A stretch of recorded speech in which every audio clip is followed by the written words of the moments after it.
Fala enxadristas, tudo bem com vocês? Aqui quem está falando mais uma vez é o instrutor regional de xadrez escolar José Santo. Sou instrutor pela Confederação Brasileira de Xadrez, que é a CBX. Sou técnico do GSX, que é o Grupo Santo de Xadrez. E estamos aqui continuando nossos chamados mates elementares em mais uma aula para trabalhar o mate de rei e torre. Ele é o último mate elementar que a gente vai estar trabalhando nesse primeiro bloco, nesse primeiro episódio, tá? E a gente vai trabalhar esse mate de rei e torre, que ele é um pouquinho mais complicado do que os outros que a gente já trabalhou. Porém, esse mate aqui, ele é um mate também elementar, fundamental, que todo jogador de xadrez ele tem que ter em si, no seu repertório, tá? Quando a gente fala desse mate elementar, a primeira coisa que a gente deve saber, galera, é a ideia da chamada oposição.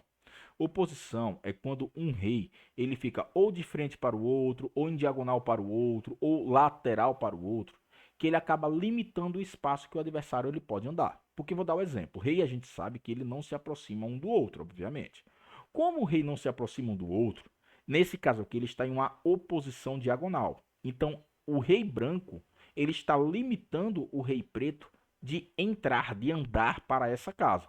Não é somente por causa da torre, porque mesmo que essa torre ela saia dessa posição, ele continua de uma maneira que o rei ele não pode andar para cá. Perceba que o rei adversário ele andou até para outra posição, ó. Ele desceu aqui para a casa H7, mas de maneira alguma, mesmo que ele quisesse, ele poderia vir para essa casa, porque ele está em oposição.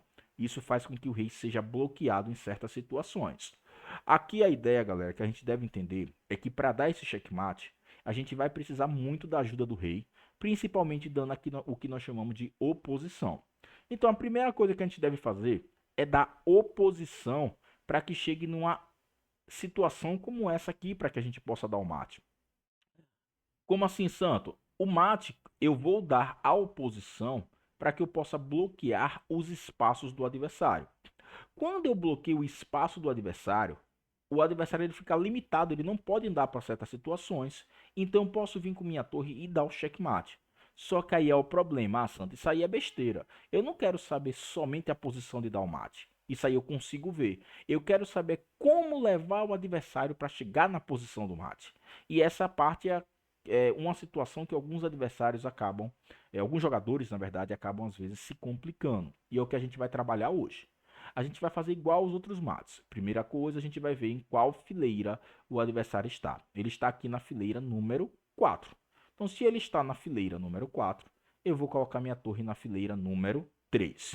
E aí, galera, a gente tem que entender que é nesse momento que eu vou precisar da ajuda de quem? Do meu rei.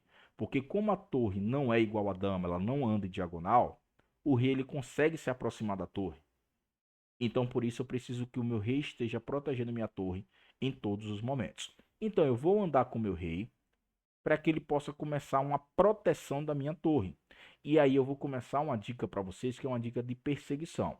Santo, tem várias formas de dar o checkmate de rei e torre? Tem, galera, tem um bocado de forma. Eu vou mostrar para vocês uma forma prática, fácil e simples. Claro que em outros episódios eu vou trazer maneiras mais rápidas de você conseguir dar esse checkmate. Mas aqui eu vou trazer uma forma eficaz, fácil para quem está iniciando e acabar não se confundindo, tranquilo? Então eu vou fazer o seguinte: eu sempre vou observar a casa, quem é que pode andar. Como assim, Santo? Se eu ver que aquela casa, a minha torre, pode andar sem ser capturada, quem vai andar é a minha torre. Se eu ver que aquela casa, a minha torre, não pode andar porque ela vai ser capturada, o meu rei ele tem que andar junto, ele tem que proteger a torre. Então começa uma perseguição. A torre ela pode andar para cá? Pode, porque ela está protegida pelo rei. Então a torre anda. A torre ela pode andar para cá? Pode, porque ela está protegida pelo rei. A torre anda. A torre, ela pode andar para cá? Pessoal, poder até pode. Só que aí eu vou fazer o quê? Eu, quando dou um cheque, eu vou liberar vários espaços que o rei adversário ele pode andar.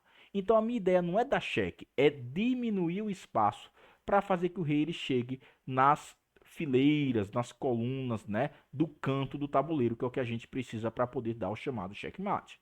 Então, eu vou entrar com o meu rei para poder dar a chamada oposição. E continua aquela mesma ideia. A torre pode andar para cá? Pode, porque está o quê? Protegida. Então eu faço o quê? O rei anda o rei para que o rei ele possa dar o quê? Oposição. A torre pode andar? Pode. Se ela pode andar, quem anda é quem? A torre. Vai bem na tranquilidade, galera. Torre pode andar? Pode, mas lembra que eu falei, eu não quero dar cheque, eu quero é diminuir o espaço. Então, se eu quero diminuir o espaço, agora quem é que entra? O rei. E agora eu continuo. A torre pode andar? Pode. Mas, pessoal, lembra que eu falei que eu não quero dar cheque? Então, quem é que anda? O rei. E agora chegou naquela posição que eu quero, aquela posição que para mim ela é fundamental.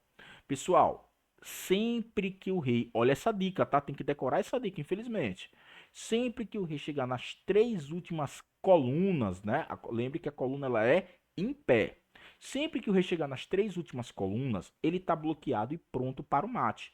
Então é nesse momento que eu vou começar a manobrar meu rei e a torre para que eu possa dar a chamada oposição. Só que a diferença é que eu não vou chegar e dar oposição direto. A dica que eu vou dar para vocês é vocês fazerem o quê? Movimentarem o rei para casa em diagonal para que o rei adversário ele possa vir fazendo uma oposição. Entenderam? Então eu vou sempre movimentar o rei em diagonal que fica mais fácil, ó. Movimentei o rei em diagonal. Ele fez o quê? Ele é obrigado a andar para trás. Ele não tem para onde ir. Movimentei o rei em diagonal. Ele veio e fez o quê? Oposição. Eita santo, só que agora tem um problema. Eu não posso mais andar em diagonal. Eu vou ficar indo para o lado e para o outro, é? Porque se eu ficar indo para o lado, ele vai voltar. Eu faço o que agora? Eu movimento a torre somente uma fileira. E aí chegou a situação que o rei adversário ele está preso no canto, galera. Lembre que ele está o quê? Oposição bloqueado. E o final do tabuleiro aqui, ó, faz com que ele não tenha mais para onde ir. Aí é nesse momento que eu faço o quê? Eu dou o meu primeiro cheque. E eu continuo. O meu rei vai andar como? Em diagonal. Ele andou.